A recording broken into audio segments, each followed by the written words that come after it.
Hello and welcome to a Bergkamp Wonderland, an Arsenal podcast. I'm Gimli, and tonight I have joining me. First up, he's our resident Herryman and producer. It's Danny the GFP. Hello, Danny. What have you been up to today? Been sunbathing naked in next door's garden. I had you more of a naked in a paddling pool on the front lawn kind of man. Well, that I did, but they had a planning order put on me, and now I have to get permission. Oh, less about that. They'll censor us on iTunes. They will, dirty monkeys. Right, next up, making his long-awaited debut and regular panellist, it's GC of She Wore a Yellow Ribbon. Hello, mate. How you doing? I see you've come back with the same old pizzazz that you had on the old show. Well, I mean, you've got to show a bit of patience and it'll come out at the end. But people have waited for this moment for such a long time. Every week we're getting, where's GC? You know, you're here. Well, I say, they've just got to show patience. That's all it is. That's fantastic. Oh, I can't see this going tits up. It already has in the first 5 minutes. Right, our next guest is a fan favourite and a true gent. It's FK, or as we know him, Mr. Fuckhanage. Good evening, guys. And how are you? I'm very well, thank you. How are you? I'm not too bad. It's a pleasure to have you back. It's a pleasure to be here. It makes me tingle. Plenty more where that came from. I'm glad to hear it. Next up, our man who's joining us all the way from sunny Poland, it's Lord Hillwood, or as we know him, Steve. You alright, fella? Yeah, I'm alright, matey. Dobry wieczór from gorące Warszawa. It's only 36 degrees out here, and it's still 9 o'clock at night, and it's rather warm. That sounds, did you know what? It's in Wales today. It's like been just one black cloud after another black cloud. I wish I could have some of your heat. Well, it's fine as long as you don't have to go to work. Sadly, wearing a suit to meetings in this weather is not pleasant and not nice. I have been told to have a little patience when it comes to the weather, but...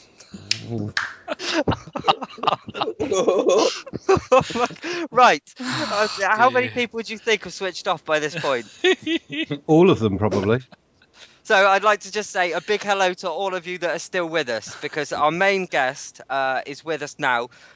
Finally, fresh from the Arsenal Members' Day, we're delighted he agreed to join us again. It's Tim Payton. Hello, mate. Hello, good evening. That intro took ages, but I'm sure that the patience has been rewarded. Hey! Are we doing a patience count, people? Yeah, we are, because for every patience we say, a quid's going to the Benkin Cellar Trust. Oh, my God.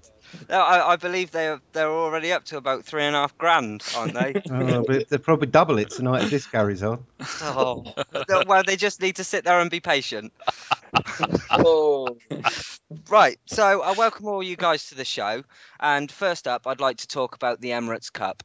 On the first day we had a shaky performance against Napoli in a 2-2 draw, and on the second day we lost 2-1 to Galatasaray. What were your thoughts on the tournament in general, FK? Well, if I'm being honest, I think it was disappointing not to win it and come third, considering it's a tournament that we host and have hosted now for six occasions.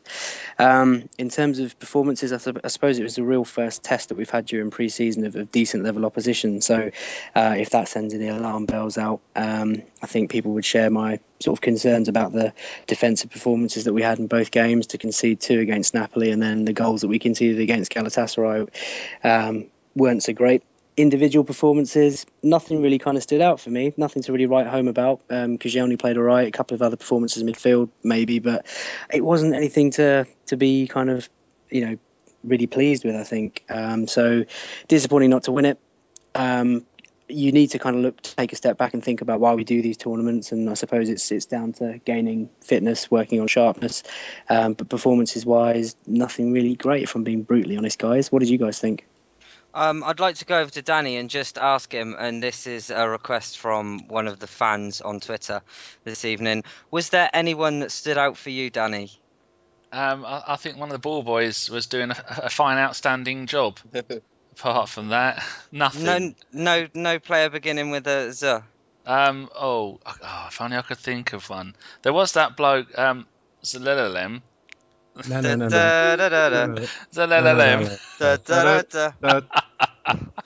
It was so bad.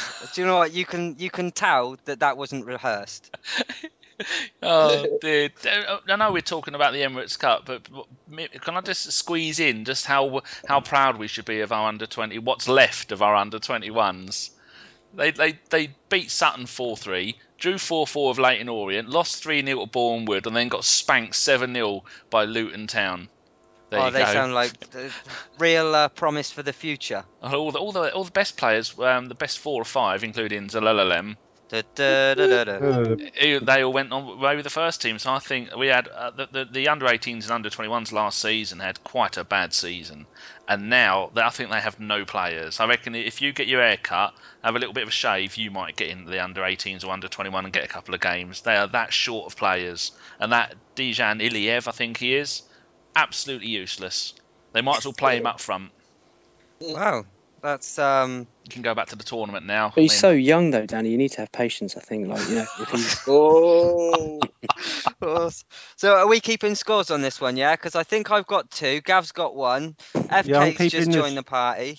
I'm keeping the score. We're up to £7. Okay, brilliant. Right, we'll carry on down that line then. And the one question that I wanted to ask, and we'll go straight to you, Steve, is it embarrassing to lose your own tournament like we did?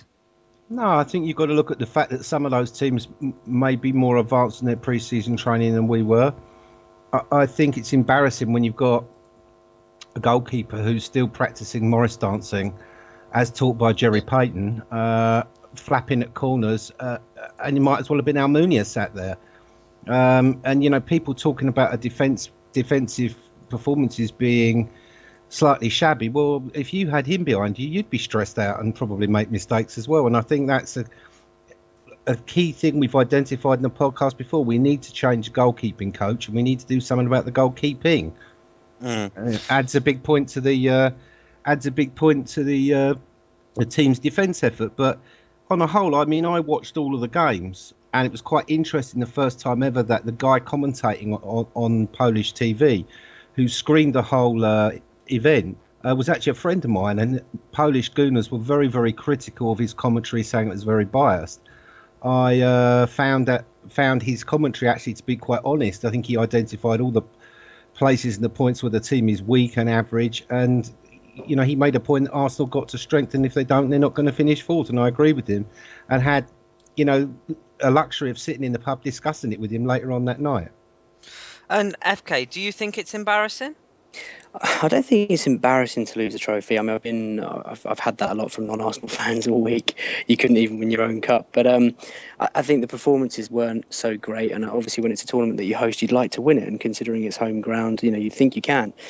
Just interesting that Steve mentioned defensive. Something that I noticed in the game was that obviously we made another individual sort of error of the goals that we conceded last year. I think we had the second best defence in the league, but 38% of them came from as a result of individual mistakes / concentration lapses.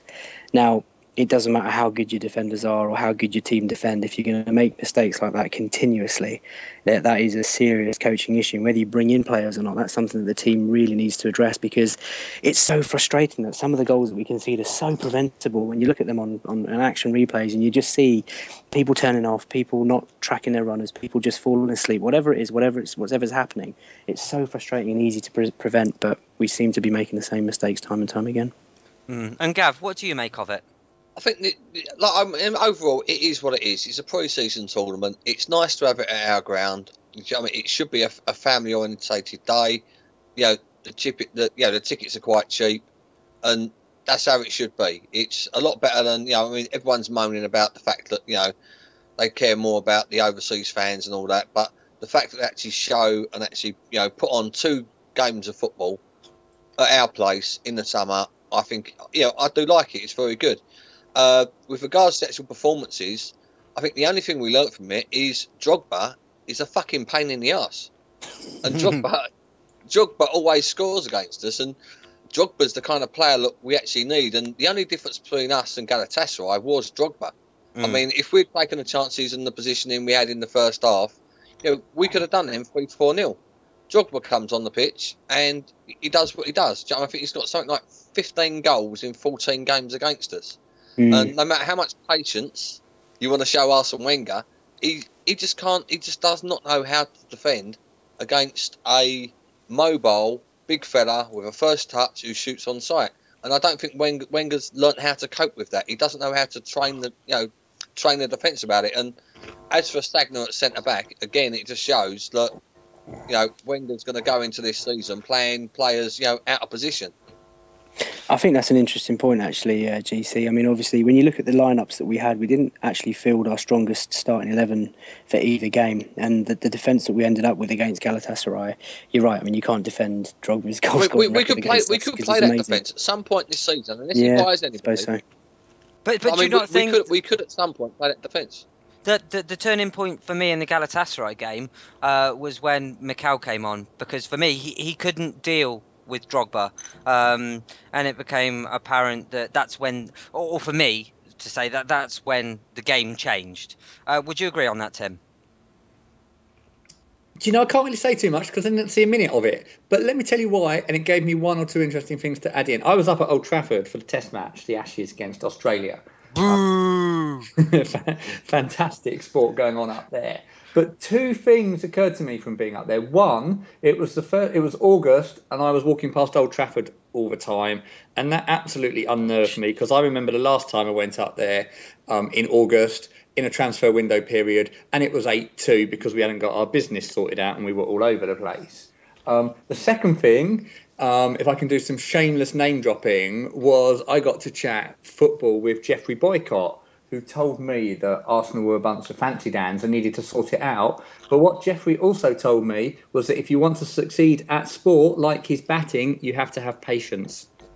Oh my God! Not only shameless name dropping, but a plug of your own word. Oh, hang your head, Mr. Right, Payton. right, let's move on. Right, okay then. We'll go straight to you again, Tim. Has defeat to Galatasaray woken Wenger up at all, do you think? It won't change him in the slightest. Come on, we know what he's like. And one of the problems with Arsene Wenger is he's stubborn and determined. It's a great strength, but also one of his great failings. He has got more clamour on him to spend than ever before. A chief executive who basically went public and revealed his budget in June, said we were going to have a big summer and said that we were going to be on a par with Bayern Munich not too long. He has got a chief scout, Steve Rowley, who is putting all sorts of players in front of him. He has got the press, even the loyal press writers, saying the time to spend has come. And he's got a fan base. I've never seen a mood like it, in the sense of even people that have given him the benefit of the doubt or defended him recently expect the spending. The world is united in saying Arsene Wenger must spend. But who hasn't spent? Arsene Wenger. He is stubborn, but I feel at the moment the biggest problem we have, if this isn't too much of a contradiction, is in the past he's struggled to make do with not that much money. Now he's got too much. And that also doesn't work well with a man who isn't certain, who divers a bit, who likes to try and get value, who sees people trying to rip him off. And I think we've almost got the reverse problem at the moment. You know, somebody in the club described him as being a bit like a kid in a sweet shop, but described it as an embarrassment of riches. And is he going to use it? How is he going to use it? I'm sure that's what we're going to talk about a lot more over the next few minutes. No, definitely. Would you go with that, Danny? I mean, has the tournament shown how weak we are as a team and identified that we do actually need to spend money? You look at the basic facts. We have 27 players have left the club. We've had 21 players have been sold or released or shot and sold for horse meat to Tesco's, and 6 have been loaned out. I don't know if anyone's interested in the players we've loaned out. Yeah. Dojo has gone to Hamburg. Ignacy Miguel has gone to Leicester. I heard that Nico Llaneris is going to go to Leicester as well on loan, but because of the fullback situation, they're holding back on that. That's just something I read, could be fantasy. And Coquelin's gone to Freiburg in Germany. Chuck Zanecki's gone back to Crewe again. Joel Campbell, the Costa Rican international. I think he's played 25 games for Costa Rica and he's still only 6. He's gone off to Olympiacos, who have also got... who was that bloke who Barcelona got from Saviola? Yeah, that forward. He's gone there to Olympiacos as well. And then Marouane Chamakh has gone to Crystal Palace on a 6-month loan. And so you look at all that and then that works out roughly at a £7.5 million profit. I don't know how much they pay in tax on that lot. And then we... 0. Yeah, we've freed up £500,000 a week-ish in wages. Now, I'm still holding out hope that that's enough to get 3 world-class quality players and 150 grand each a week, and then maybe, I don't know, someone else to spend the rest on. Going back to Joel Campbell, I heard that Olympiacos actually have an option to buy at the end of that loan. And would I be right in saying that Joel Campbell has never played a game for Arsenal? So if that's the case, he could be signed, loaned and sold without playing a single game. Surely that's a new low, isn't it? No, clubs do it all the time. In Italy, they may do. No, in Britain they do it as well. There was an article on the Secret Footballers blog last week, and he was talking about how some clubs, it's an integral part of their business model of buying players from abroad, showing them to have some talent in the Premiership. The player's playing for a contract. He gets a contract. He has one good season. They sell him on to someone else, or they loan him to someone else, and basically make a profit on the wages and a profit on the loan fee. Yeah, I know. Like just another little weird thing is the Clint Dempsey thing going off to. I mean, does anyone know why? I know we don't want to really talk about that lot, but it's just strange that he was such a pivotal player for Fulham for all those years. He goes to that lot up there, and then they only have him for one season and get rid of him. That was another weird transfer. It's almost like they didn't want him. Why did they buy him in the first place? Because we were heavily linked to him, weren't we? I think football is crazy financially right now. Don't you think so, Tim? Yeah, I do, absolutely. I think Dempsey was quite a late deal, wasn't it? And I think it just doesn't work out. Move him on. That's the best thing to do. Move them on. Unlike, Arsenal, I think, is quite reluctant to move players on, feels a commitment to them, almost feels a personal slight, but he hasn't got it right. And one of the positive things of this transfer window is, just move the deadwood on. I don't think your finances are quite right, because I think we've paid much bigger fees than you're allowing for to get rid of them, like paying 80% of their salary to the club that will take them off us. But it's just clear, almost like clearing the mind, allowing a focus, not having to worry about where they are, who's training them, might they come back. The big saving, of course, is Schillaci and Arshavin. And perhaps one or two others into that. But really, guys, don't worry about Arsenal's finances. There is about £160 million worth of cash, of which over 100 million could be spent on players now.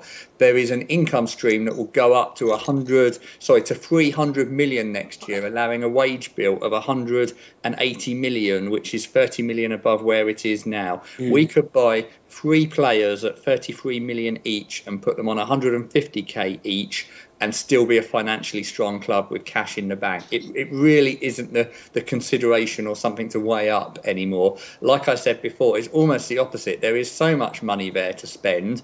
He's got to maybe at some point say, will I get a Gundogan? Will I get a Bender? Will I get a Suarez? Or do I spend a little bit less but make sure I get someone now? Or the other way, who cares if you need 45 million to get him out of Liverpool tomorrow? Make it happen when you've got that much cash. The advantage of what it does for the club far outweighs the amount of money sitting in the bank. And Gav, I understand that you've got something to say on this, haven't you?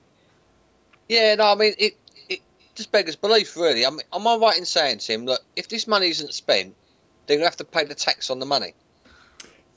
It could be. You're allowed to offset tax against the cost of players coming back, and there is scope there. But there will come a point where Arsenal will end up with a big tax bill. Yes. This is the cheesiest soundbite ever, but if you leave it in the bank, you end up paying tax on it. But more importantly, where's the ambition? What's the point of being a football club? No one's seen a bank account score a goal or keep a clean sheet. Yeah, no, I mean, that's my point, really. I mean, obviously, we don't want to see big bank balances, and personally, I don't give two flying fucks about the amount of money that, we've got or we haven't got. I just want the fact that the clubs can actually do their best to provide the best players that we can with the money that we actually have got.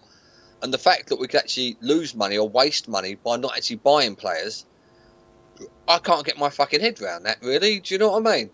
It just doesn't seem right, the fact that we're going to end up in a position where, because we've stockpiled all this money, we end up paying more in tax on it when it should be, where it should be. It should be on the pitch, because that's what we pay our money for. We pay our money to them to put the best on the pitch, to do the best they can to hopefully, win a trophy or two. Yeah. But the one thing that worries me, I think, is we've seen loads of players, and Danny will probably be able to tell me how many players we've shipped out this window, and we've not seen a lot in. Surely that that leaves the team very, very weak going into the new season. Steve, do you agree? Well, I mean, at the current situation, the team's very weak. I mean, a lot of people saying on Twitter, "Oh, well, this squad, finished fourth last year. We'd expect them to finish at least fourth." Yeah, but if you look at the injuries we had at the beginning and the middle of last season, if they occur again, we'll be playing the defence that we saw against Galatasaray for a major part of the season. If something happens to Arteta or to Jack Wilshere, we've got very, very little to plug into midfield. So we do need to buy and we do need to strengthen. But, the main point for me, all this money sitting in the bank, there's two reasons financially I don't want it there. First is the larger the sum grows, the more tempting it is for somebody sitting on his ranch to decide he's going to pay himself it out in a dividend. And secondly, the other thing is it's a waste of money. And at the end of the day, you're in football to compete. And modern football is about finishing as high as you can. It's not just about getting in the Champions League, because every extra point you get means extra prize money. So, the higher up the league you finish, the more prize money you get. And if we're, going to be, instead of spending that money and competing for the top three places, we're going to be struggling to finish fifth or sixth, then, it's not exactly an incentive for fans. And also, I don't think that our new sponsors next season are going to be very happy at shelling out £40 million a season each to sponsor Arsenal Football Club, to actually see us buy no stars and not invest any money in the team and not compete. They signed on the dotted line to be in with a big brand, the biggest club in London. It's about time we started being the biggest club in London, pulled our trousers up, rang up Liverpool and just said, right, how much do you need for Suarez? And just pay him it. So Gimli was saying that how many players that have left this season. Like I just said, 21 players have gone out of the club that we got rid of. At the end of the Invincible season, exactly, from the transfer window 1st of June to the end of August, again, 21 players went out at the end of that season. Wiltord, Parla, Keown, and sadly Igor Stepanovs. So I just thought that's the only other time that I can remember looking through all of my Rothman's Football Yearbooks and collating it all on my website. That's the only two times we've had that massive clear out. So does that show that the club, that them upstairs have said to Wenger, it's failed again. All the kids have failed. Get rid of them. We're going to dig deep, buy ready-made players, because we saw last season how well buying ready-made players did for us. And with in the last year or so, with Podolski and Santi and all that lot. So I think hopefully that's the route they're going to go down. Like Tim was saying, we could buy all these players, but the longer we leave it, the more these players are just being snapped up by other clubs. Like what I just read today, that Bernard, although isn't ready for the first team, he's just gone to the Ukraine or Russia for £21 million. Yeah, Shakhtar Donetsk that was. And if you also believe the newspapers as well, ex-target Etienne Capoue is going to that shit up the road. FK, would you agree with what Danny said? Yeah, I think so, and I think I'd agree with most of the other sentiments raised by the other gents on the panel tonight. I refuse to believe that Arsenal would go into the new season with the squad as it is. And I think I must be one of very few fans who are actually quite relaxed about it, because I think when you think about it and think about the objectives that the club had at the start of the summer, we wanted to have a clear out and get rid of the deadwood that everybody considers, and we've got rid of most of the players now. We've got maybe just Bentner left. Shamak, I don't know if the loan's actually been sort of 6 months. Okay, and in a way, that's very, very, very encouraging. And also, for the first time in a long time, we're not actually looking to lose any of our star players. So anything we do bring in will strengthen and not really replace. I do think there's a bit of a caveat with that. I mean, with regard to getting rid of your deadwood, sometimes there's no guarantee that you can get rid of all the players that you want to. Like, we've struggled with Bentner in the past, and there's a risk with bringing in players on massive wages and still having to pay the likes of Bentner. And actually, I think it's like buying a house that you want to move into without selling the one that you're living in. Tim's absolutely spot on. We've had lots and lots of money for a while. We've got massive amounts of money this summer. I'm convinced, not because I know anything, but I'm convinced. I mean, Arsenal's a smart man. He's won the league before. He knows what it takes. I cannot believe that he's going to go into the new season with the squad as it is. And believe me, and GC, you'll be pleased to hear this. If he does go into the season with the squad as it is, and we fail to compete and end up miserably off any trophy, Arsenal, for me, becomes impossible to defend. And that is it. I mean, you live and die by the sword, basically. There is no one, not even the most proest Arsene Wenger, Arsene knows best person could defend Arsene if he goes into the new season with the current squad and we completely crash out of every competition. Simple as that. So for that reason, I completely believe he's going to go out and spend. And it's the 8th of August. There's still, 3 weeks to go. So a lot of time. Well, I mean, there's 3 weeks to go, but I mean, there's still 9 days to the first league season, to the first league game. And obviously, that when players come, especially knowing Wenger's pedigree of buying from abroad, if they take 3 or 4 months to settle in, they've got to buy a house, they've got to get their kids over here, their wife over here, whatever. And it's not just quite as simple. Unless we do buy big, and we do buy big from other English teams, but the problem that's what's interesting, GC, because. Sorry, mate, because the players that we've been linked with seem to be Premier League proven players. So, like Arteta, who was a last deadline day buy, I think they would hit the ground running. And if you're looking at the calibre of player that we're linked with as well, I mean, I'm not saying that we're going to get Suarez and Rooney and whatever, but the players that we are being linked with, they are players that you'd think. I mean, they don't really need time to gel into the team. You just give them the ball, and I think they'd have an immediate impact in our side. But sorry, mate, I just wanted to clarify that. Yeah, no, exactly. I mean, for the amount of money that we need to spend in the positions that we need. We've got to be buying world class players, and you expect world class players to come in, and hit the ground running. No doubt Suarez will do, but if we don't get Suarez, then I don't think there's much of a plan B, because there's not anybody else of his calibre about. And to go back to a point that you made earlier there with regards to the fact that we're not going to lose anybody, the reason why we're not going to be losing anybody is because we haven't got a great depth of world-class players at our squad. So we've actually got nobody. We're in a position this year where we're quite lucky, where we actually haven't got players that other teams want. Because they're not fucking good enough.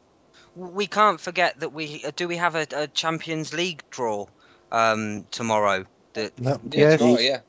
And there is actually a cut-off point on that before we can register players to enter in that competition. Am I correct?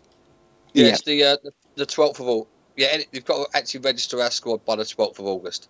So that's only for the qualifying round, though, Gim. So after that, really? if we qualify, once the season starts, you can register your full squad. But I mean, the thing about it is, I mean, we've got key games coming up, and it's been so many weeks, and every week we've been told or seen on Twitter that this is the week. I'm sure this is the week, and I keep saying to people, I keep tweeting TikTok.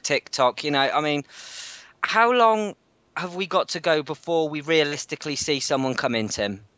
No one can answer that, and the great problem here is if they sign 2 or 3 world-class players in the final week of the window and you can see what they've been up to, then it will have been worthwhile. If they don't, and we end up, I refer back to the 8-2, but if we don't have a great couple of first games and the confidence saps and the crowd get onto everyone because they're fed up that any money hasn't been spent, and then we have a North London derby on the 1st of September and that doesn't go well, we're heading into exactly the same kind of problems that we hit 2 years ago, where we just appeared to buy some players without reading the label or checking the return policy. Where there wasn't one. So it's so hard to read.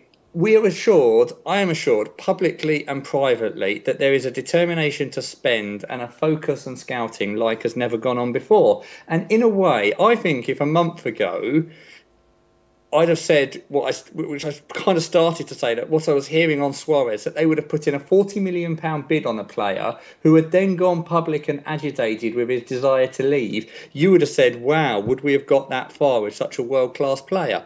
And I think some people have got a little bit too down on that, because obviously we get into the intricacies of it. But let's look at the positive bit of it. We've put in £40 million. Think about it. They must have had to give the poor guy oxygen. We've put £40 million in on Suarez, and we're clearly onto something in the sense that he wants out of Liverpool, whatever, and there aren't many others sniffing around. So I would say I'm nervous about that deal, but I'd also really pleased that Arsenal have been bold, because that's the first time I've seen us go after a player in a long time that I think if we got him, we could win the title. Whereas I do think, I've not seen a lot of him, but I think an Iguan was about buying a player that keeps you coming fourth. But it's the great unknown now, isn't it? It's going to be a roller coaster. It's going to test everyone's patience, and nerves are going to be shredded. We'll know in 4 weeks' time. Thank you. I mean, Go on, Gav. So, yeah, I was about to dive in there, sorry, before, the thing is that bothers me, it's 1 point bidding for a player, and it's another actual point in actually spending the money. And at the back of my mind, I'm thinking, have we actually put this bid out publicly just to keep everybody happy, just to say, yeah, we are trying, we have put a £40 million bid in. All right, it got rejected, but we tried. I mean, that's something fucking Tottenham do. Do you know what I mean? I think in this case, no, this is very genuine. This is a player that they want.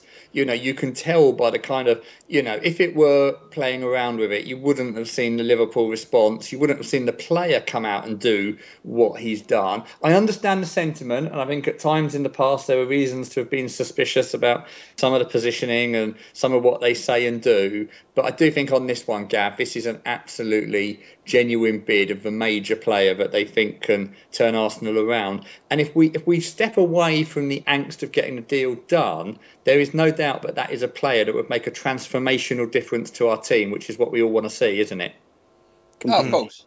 We are going to end today's show with talking about the latest transfer rumours on the ins and outs. So if I may draw a line under that, if I could just ask you one more question regarding that, the Emirates Cup segment of the show, and that's will we learn more from the Man City game that comes up on Saturday than the Emirates Cup? Gav? Well, my feelings on it is the fact that, we're up against the team that won the title 2 years ago. They've spent, Danny will probably know how much they've spent. They've probably spent 50 odd million already. They've done they were sensible. They've done their transfer business early. They've got an absolute wealth of forwards players and strikers that can win the game. And I've got, I'm in two minds really. Half of me, as much as I consult for fucking decades over us losing, but if we win on Saturday against Man City, the thought in the back of Wenger's head is going to be, well, we've got a better team than Man City, we've got a chance, blah blah blah, and it might actually put him off spending some money, because we don't just need a forward, we need a defensive midfielder, we need a decent keeper who's going to challenge Chesney both for his place and both in training. You can argue the fact that we need some sort of left-sided midfielder as well. It's not just a striker that we need to transform the team. And like I say, my only worry is the fact that we do well on Saturday and they think everything's rosy. We do badly, which I never ever want to see us lose. But if we do badly, like much the same happened when we lost 8-2 up at Old Trafford, they went out and thought, shit, yeah, we do need to do something. And they went out and spent some money. So, but it is a big game Saturday. It's for want of a better word, it's kind of like the second place Community Shield game, really. Second place versus fourth place, be a good game. But like I say, I really hope it doesn't show us up to being that inadequate. But at the same respect, I hope it shows us up to the fact that we do need to buy, and not just in the one position. Brilliant. Well, Steve, do you agree with what Gav's saying there? I watched Manchester City play Bayern Munich last weekend, and Bayern Munich for 50 minutes made City look utterly stupid. They couldn't get the ball off of them. They made them run around the pitch, chase shadows. And you look at the bench and they've got Goetze sitting there looking smug. He never even got a sniff of getting on the pitch. That's how good their midfield was. And then City brought, just after half-time, they brought on Yaya Touré and they brought on Jesus Navas. And that evened up the competition a bit. And City suddenly caught Bayern napping on the break and scored. Bayern got a dodgy penalty to equalise. And then after that, Bayern pulled off a wonder goal. They opened up a hole, pass out to the right, cross into the box. Bloke got round the back of the defender and just nodded it past the keeper.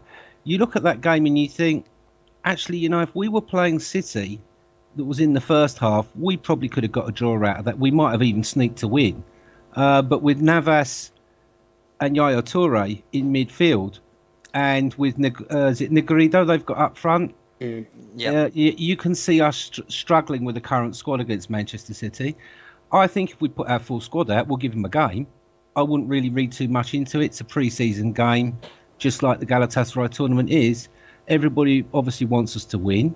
I'd like to see us win, and if we can't win, then give a good account of ourselves. But it doesn't alter the fact, whatever the result is in that game, everybody knows, as Gavin said, and he's quite correct, that those key holes in the squad need filling, and not just DM, centre back, and a keeper and forwards. We also need to look at the fact that we've got two midfield players who are about 30 plus years old, and we need to look at what happens if more than one person in midfield gets injured. Yeah. We'll go straight over to Danny, and I hear that he's going to tell us what time the game is actually going to be on, and we'll end it there and move on to the next bit. Danny? If I could find it, I got no. The place I usually look, which is Soccerway, doesn't say what time the is, so I've got no idea. I think it's 3 o'clock.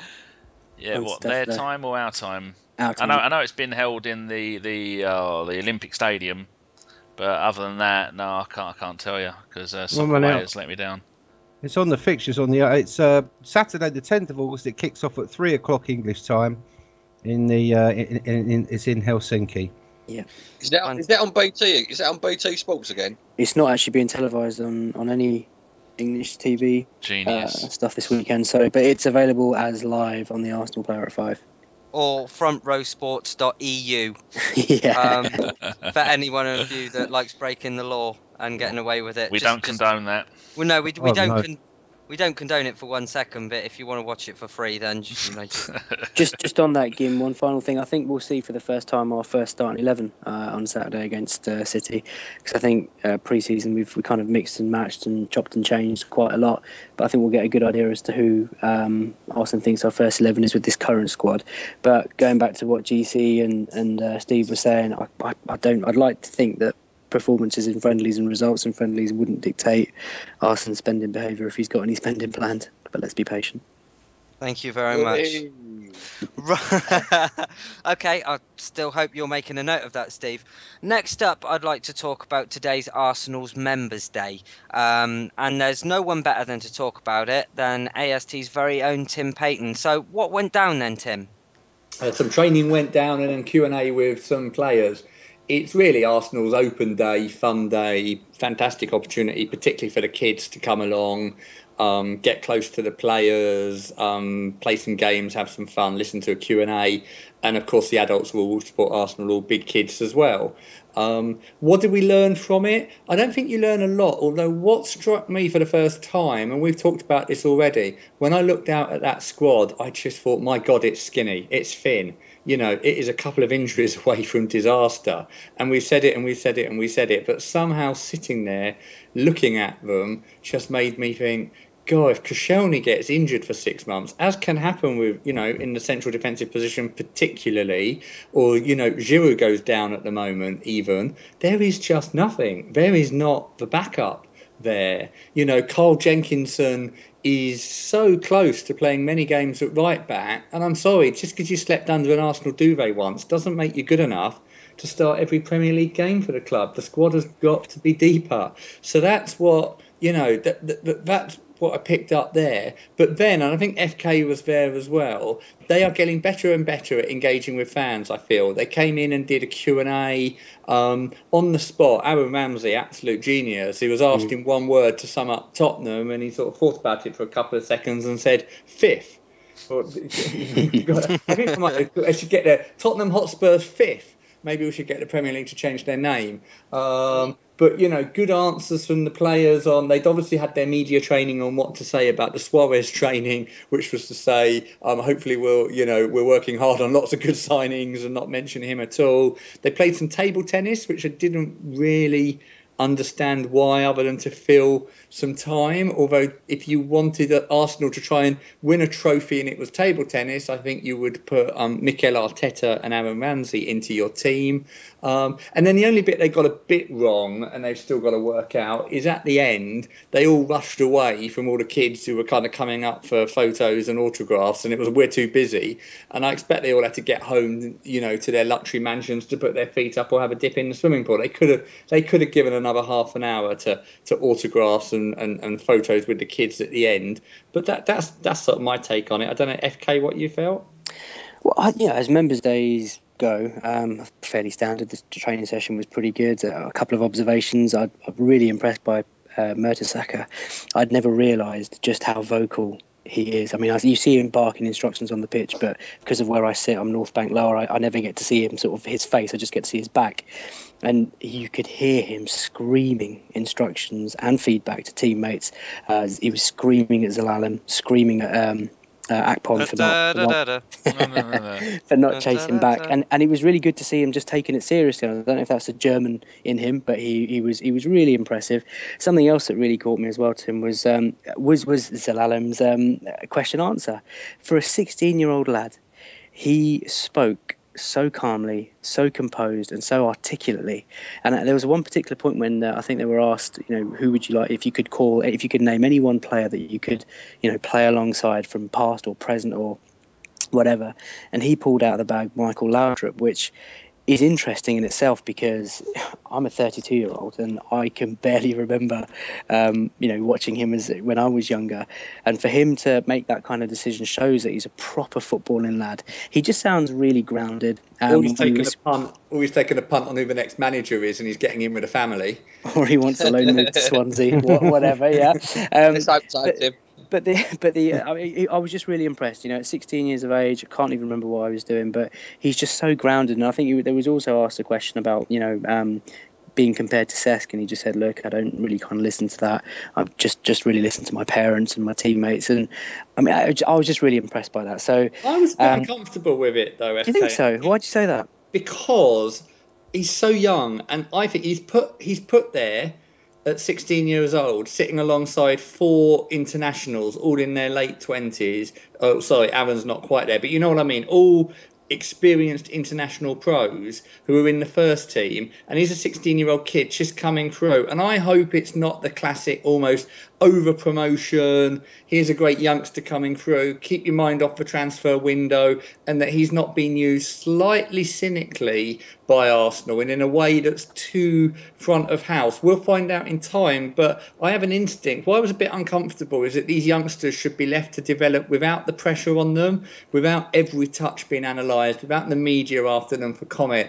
And I just wish that Arsenal weren't pushing him forward so much. And I feel partly it might be a defensive mechanism by the club, because without a new signing to keep us excited, he was the one to throw up today.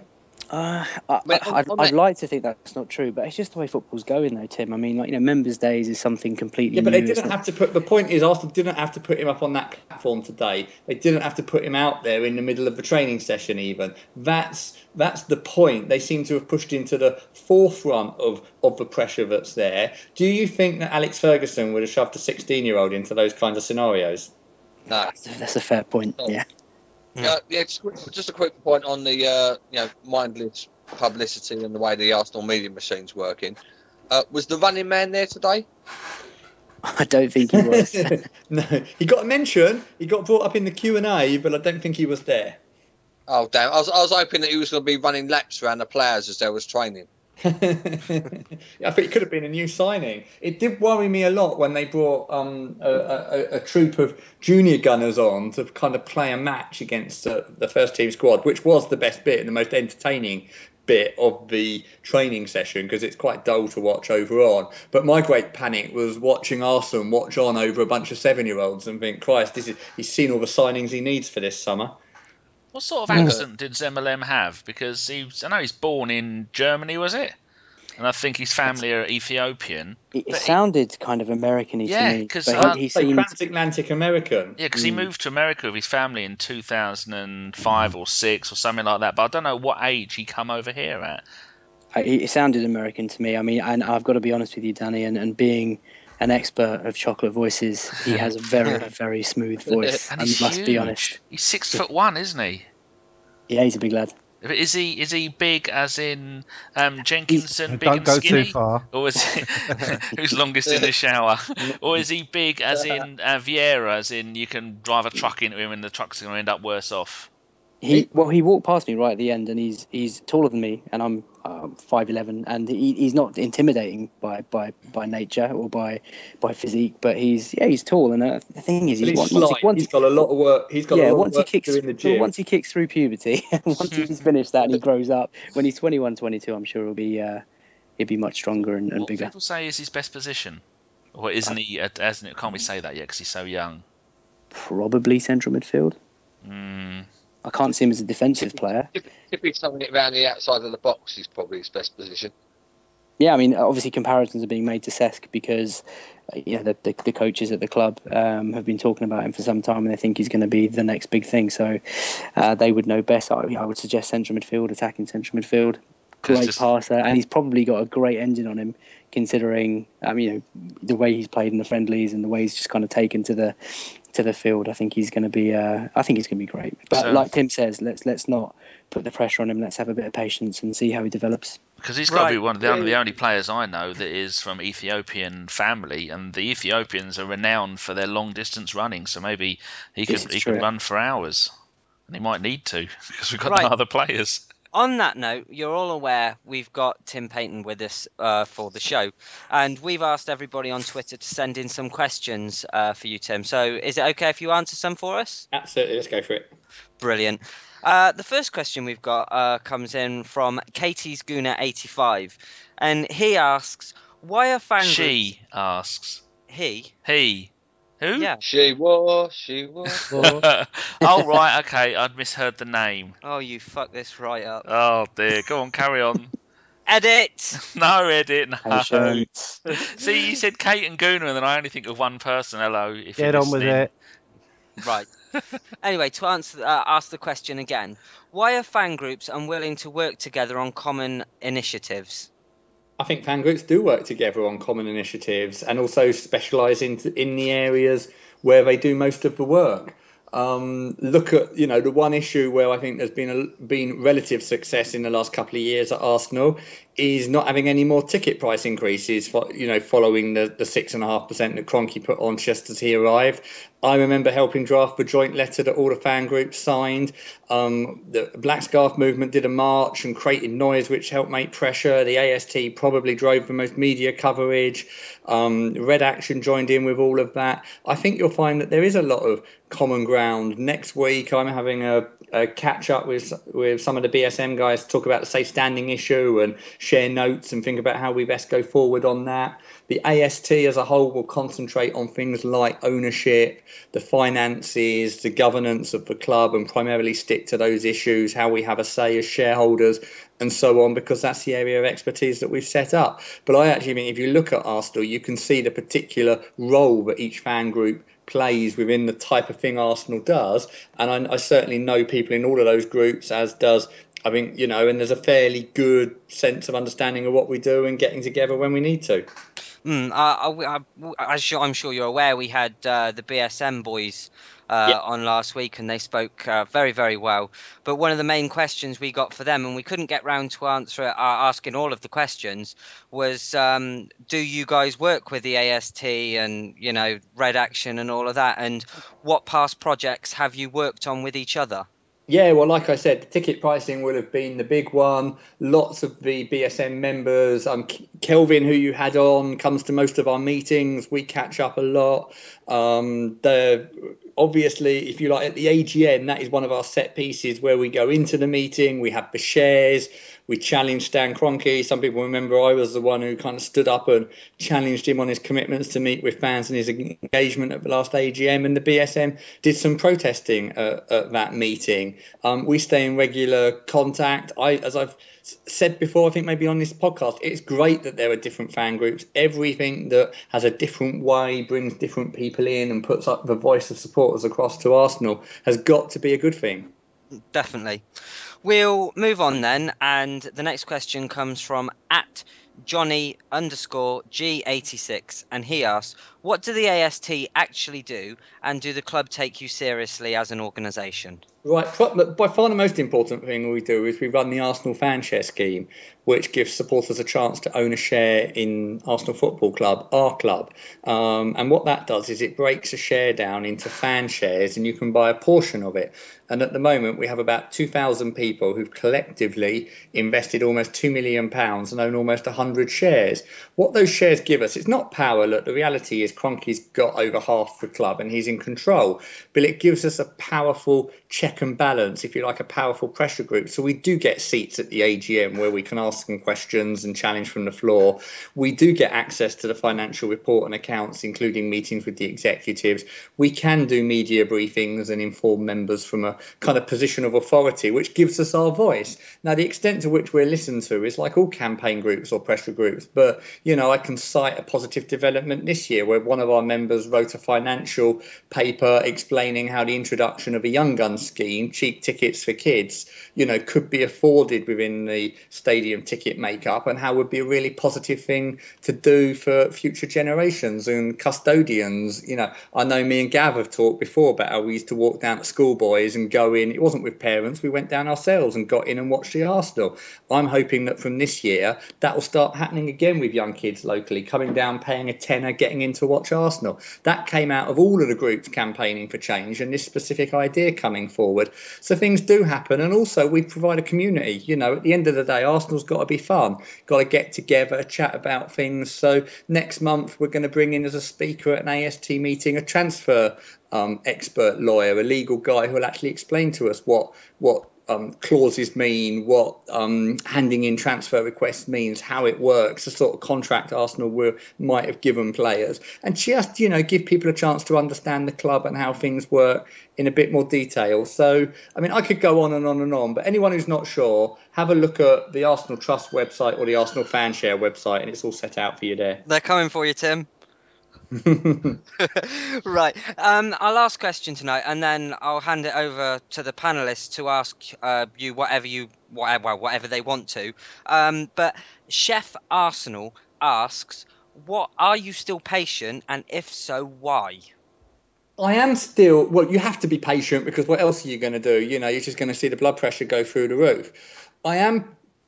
I am patient, but it's a nervous patience now. The reason I'm patient is look at the fundamentals. Glass half full or glass half empty. But we haven't lost a player that we didn't want to lose. And although I take the point, you know, we don't have stunning world-class players sprinkled throughout our squad, we had a good bunch of players that really pulled it together in the second half of the season, and they're still there. Many of them are getting older and more experienced. So that's a good fundamental. We have a war chest. We have a huge war chest of up to £100 million, which surely needs being spent. We have a chief executive who's put his neck on the line, both privately and publicly, declaration of intent. We will have a big summer. So I am confident and patient, because it just has to happen. As FK said, we can't start the season with a squad like this. My nervousness, perhaps, is, are we in charge of the destiny of the expenditure enough? And really, we'll have to talk about that on the 2nd of September and throughout the season. Because while I'm still confident we'll buy, will we buy right? Will we buy players that do well for Arsenal? Well, ultimately, you know, people talk about judging Wenger on the transfer market. That's kind of like a bit simplistic. He gets judged on the results and where we finished up next May. I'm getting a bit more nervous that we're putting all the eggs in the basket of one or two very world-class players. And what will we actually end up with between August the 30th and September the 2nd? You know, be patient, but be a bit nervous as well, would be my message. So I was going to say, so the message you're basically giving across is be patient. Yes. Okay. Well, how long can we do this? And you will be rewarded. Right. I'll go over to our panelists now. Is there anything you guys wanted to ask Tim about the AST, or just anything in general? Yeah, can I butt in here? Yeah, go for it. Yeah, no, I mean, obviously, I know what the AST does. They're sort of like pigeonholing, you know, what they do, and I know what Redaction do. I know what the BSM does. What the fuck do Asia do, Tim? Well, what they say. Why are they? The thing that bothers me about them, right, is they seem to be that they get the seat at the top table, but I don't actually know anybody who's involved in Asia. And I don't know where they are, who they are, what they think. And it just seems to me that anything that's come up, they turn and say, yeah, that was our idea. You know, like the grade A games, which was, you know, don't even start me on that. But I say, I've no idea how many members they've got. what they do. Their online presence is absolutely appalling. Some of the figures they come out of how many members they've got is just complete bollocks. It's a mailing list. It's not membership. Do you actually know anybody from Asia, Tim? Oh yes, and the two key players are Lois Langston and Paul Matz, both of whom have been around for a long, long time. You're absolutely correct. One of their challenges is they have very poor communication, social media and generally, so people don't understand what they do. I think they're less active and less involved as well. Their remit was very much, if you like, the support of experience at the Emirates, but it should have been, because if you think historically, the AST was about owning shares in the club, ultimately having this dream that moved away from us because of the amount of money in football, of really having a sizable shareholding in the club and so on. And we all understand from Swansea to Borussia Dortmund how great that can be. But the ASA remit would have been much more about the spectator experience. So ticket pricing, stewarding and policing, catering, merchandise, all of those kind of issues. And I actually think they, by not being very effective or communicating well, they left a vacuum in many ways, into which BSM came up. Now, BSM were a bit more direct action, a bit more, we'll give you the message straight. And I think that's fantastic. I mean, that's really been needed, and they've added to the vibrancy and the messaging, and it's been really strong. But if there's overlap, I would say it's the BSM and ASA remits and how they fit together. But we really ought to find someone to come on here and get Lois or someone or Paul to come and explain it. Because I agree with you, they're almost dormant and they're not doing enough to explain what they do or what they stand for to their membership or to Arsenal fans. Yeah, I know. I think lots of fans on Twitter have got lots of questions about supporters groups, and I would say this: that at the end of the day, supporters groups perform different roles, and they do so work very hard in their actual sphere of where they want to have influence, but they come together on these common issues, as Tim said, and because they're a group, because they're organised, because people can go to these groups and give their opinion, it enables those groups to be able to actually put pressure on the club and actually see small victories or gain a common platform where they all campaign for the same thing and push the club to seed things back to the fans. And sitting on the side saying no one represents me just means your opinion goes nowhere. So I would say, if you are interested in fan associations, go to their websites, read what they're campaigning for, and join in and take part in them. Because what is an interesting fact that actually after Stan Kroenke and Alisher Usmanov, the biggest shareholder in Arsenal is Fanshare. Yeah, they have more shares than all the current board directors. Yeah, and also it's Arsenal. Most important to me, it's about a community, isn't it? And part of it is about having different views and different opinions. That's why me and Gav catch up for a beer 2 or 3 times a season, and we have a great chat about Arsenal and remembering the old days and looking forward to where it's going. Different views on some things, totally the same on others. But what we've tried really hard with AST is to, like I say, have these monthly meetings where about 100 people, it gets a bit bigger now, over 100 often come. We get a good speaker in. We've had people from the Premier League, we've had journalists, we've had experts on financial fair play, and in a way you could describe it as a bit like why I love this podcast that you're doing so much, because it's just throwing together different people, different views, chat about Arsenal for a while or two, learn something, contribute to some pressure that's going on in the club or something we want to be better. And I absolutely agree with what Steve was just saying. Get involved, have a voice, but at the end of the day, it's a community. Have fun with it, have your voice heard. And I've very, very rarely known when you actually get together as Arsenal fans, whatever your view, you don't have a good chat and don't enjoy it a lot more than if you just sat at home staring at the wall.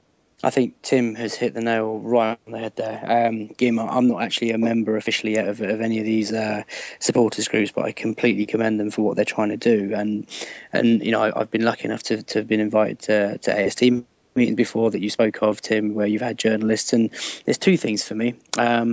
It's just meeting new people and hearing more about their views on the club and what's going on. And the key thing is just learning so much more. There's so much to know about our football club and the way the football is being played now.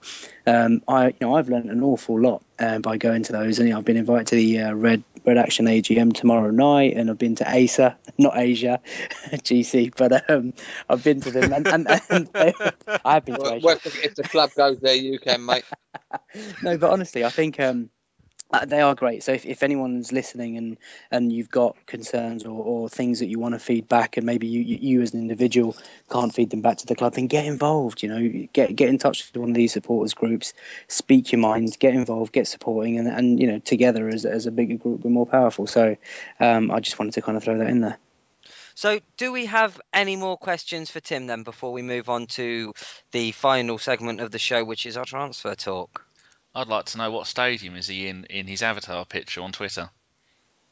I am in the Bird's Nest Olympic Stadium in Beijing during the 2008 Olympics. Ah, yes. And why aren't you wearing an Arsenal shirt? Well, that's interesting because the interesting thing, when I first put that up, I wasn't sure how much I would more talk about sport and overlinking with the day job, or really be focused on talking about Arsenal. As it's turned out, it's about 95% of Arsenal, and I just decided leave the picture for consistency. I'm going to change it when Arsenal win a trophy. I'm going to put the photo of me up, probably outside the town hall celebrating the trophy. There's my commitment. In your spaceship. Patience, and there will be a new avatar of me. I've got a quick question here. If Arsenal doesn't win anything next season and Arsenal is no longer Arsenal manager, are any of you lot going to probably stop supporting Arsenal? What? I like what sort of question is that? I don't know. That's one for our northern listeners. Yeah. It's one for chickens in the Blackburn area. Yeah. Oh, so no true Arsenal fan would ever stop supporting Arsenal. That's just exactly what I thought. No true Arsenal fan. You've given me a prompt to something else. When asked quite a lot about Suarez recently and him joining and what you think, and it's made me think about this a bit more. And I've got, in a way, no problems with him joining, or I have got problems. But how I compartmentalise this is, for me, it's increasingly about the club, about the community, about what we all are together. Players come and go. And I don't think, I think we've moved on. And the same with managers. They will come and go even more. And I think that, I'm not going to hero worship Suarez because, quite frankly, he's not a very likeable person. I don't like what he's done in the past. I don't like the way he's trying to get out of clubs. If he makes Arsenal stronger, which is my club, my community, my bunch of fans together, then I tolerate that and love what the club is. But I just throw that in because I think it's an extension of the question about Wenger, isn't it? It's Arsenal. It's over 125 years. That's what we love. That's what we're all in it for together. And it will be other thing on Suarez and maybe Wenger. What's been fascinating about Suarez is it's the first time an issue has come up in 2 years that I'm not sure what some people's views will be. Some journalists, some bloggers, some people on Twitter, because you can usually put them in a camp of where they'll be. Largely, are they basically pro-Wenger and what's going on or not? And Suarez was really interesting because he kind of threw everything up in the air and people came down with all sorts of different positions. And it's going to be exciting when Arsene goes because everything's going to get thrown up in the air. We kind of have to all redefine ourselves, won't we? So just throw that in. I don't know what anyone else thinks on that, but things will change so much when Arsene Wenger goes.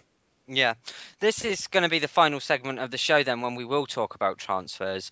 And it's our chance to maybe pick your brains, Tim, on Rooney, Fabregas, maybe a few other rumours. We'll talk about Gervinho, who's supposedly gone to Roma today, and the Romanian hitman, Ciprian Marica, who nobody seems to know, and has been pretty non-existent on a world stage of football.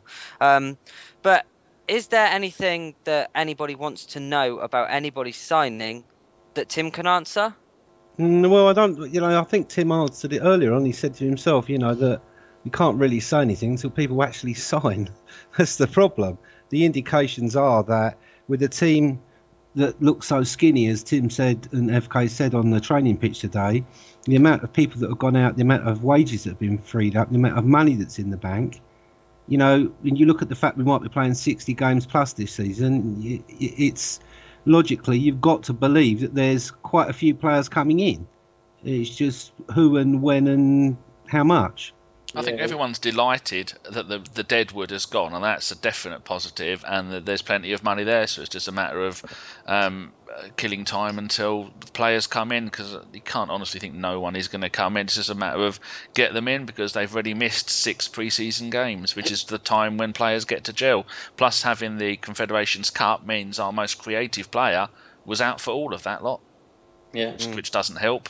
What we perhaps haven't talked about enough this summer, and it's inevitable because we all just fixate on the transfer window, is maybe even more important are the signings we make off the pitch. Our chairman went this summer as well. Our board is down to 5 people, and we all know we've got a distant owner who isn't really going to get involved. And I think part of the problem we have on transfers is that we've got one man doing it all. Where's the pressure of a strong boardroom with people like David Dean, like Danny Fisman, like Carr, challenging him, supporting him, sometimes saying, like happened with Wiltord, I'll stop worrying about value arson and just, finally signing him anyway after a tortuous summer, which David Dean did, and on others. And I actually think that this logjam we get, this kind of everything getting stuck in the mind of Arsene, trying to work it all out, that will never change now. So the best way to progress forward is to get 2 or 3 dynamic people in the boardroom who start really putting pressure on him and helping him, and probably also meaning that when a new manager arrives, be it in 1 year, 2 year or 3 years, that we've actually got the personnel and the number of people needed to make a big club tick. Can I a quick question for you, Tim? Have you ever met Dick Law? Yes. You have? Yeah, he does exist. He turned to stone when he looked at you. I thought he was like the Easter Bunny and Santa Claus. I think he gets a bit too much stick, and I'll tell you why. Both him and Gazidis go out there, but they go out there with one hand tied behind their back, because they go out there with a manager saying things like only up to this much, or worrying about value, or changing his mind on what he needs. Oh, actually, I'm reassured again about Szczesny and Fabianski, having seen them in training again, and I'm not sure we do need a new goalkeeper. But remember that they're only as good as the instructions they've got. And unlike probably almost any other club, they're out there having to operate and report back to Arsenal on every single minutiae. Remember, one of the failings Arsenal made when David Dean left was they let him choose the next David Dean. And of course, he didn't pick a strong director of football or someone in effect like that, did he? He promoted from within the guy who did a few deals for them basically in Spanish, because he was a mixture of a kind of agent and an operator in the Spanish market, including in South America for them.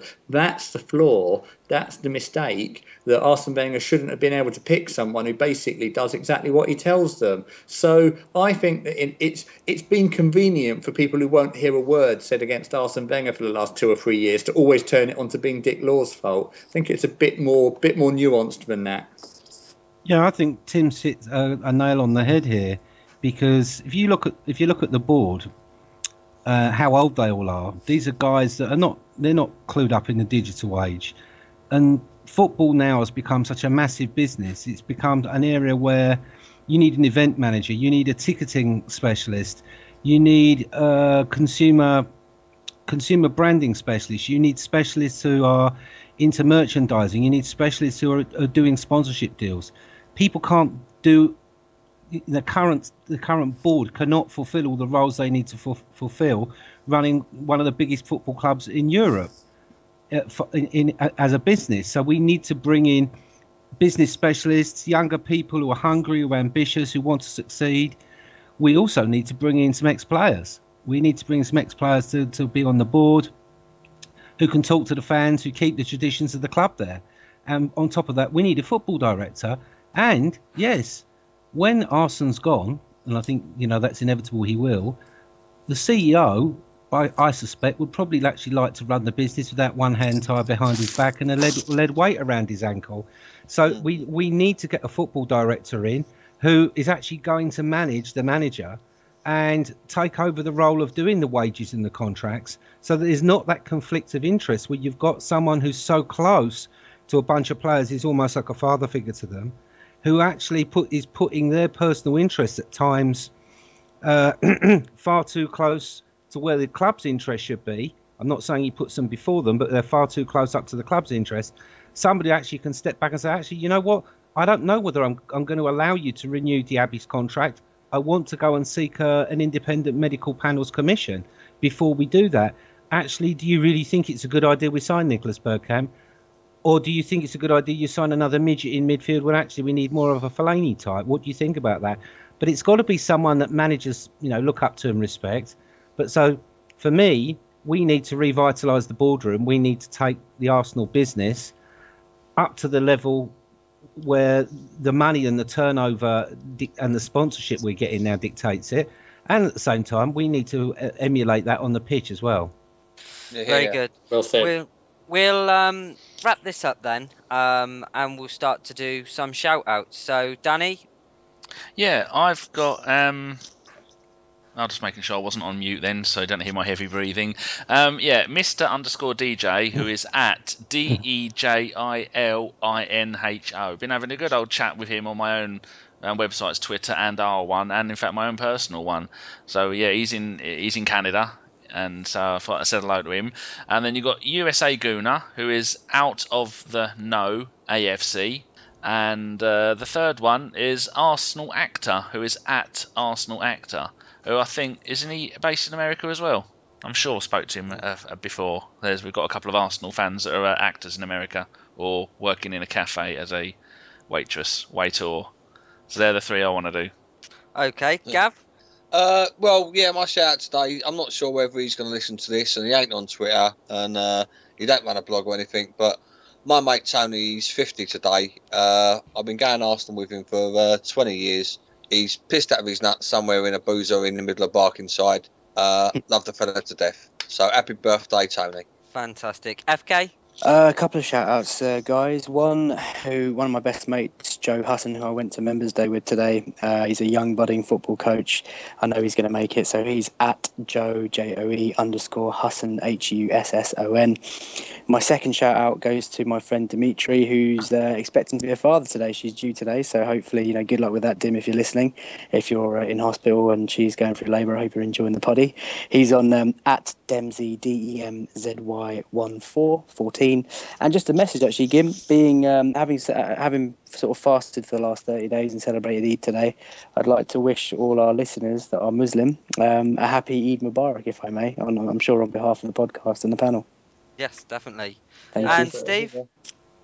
Got a couple of shout-outs and one general shout-out. I'd like to give a shout-out to all the Polish Arsenal fans who are listening in, because quite a few of them now do listen in.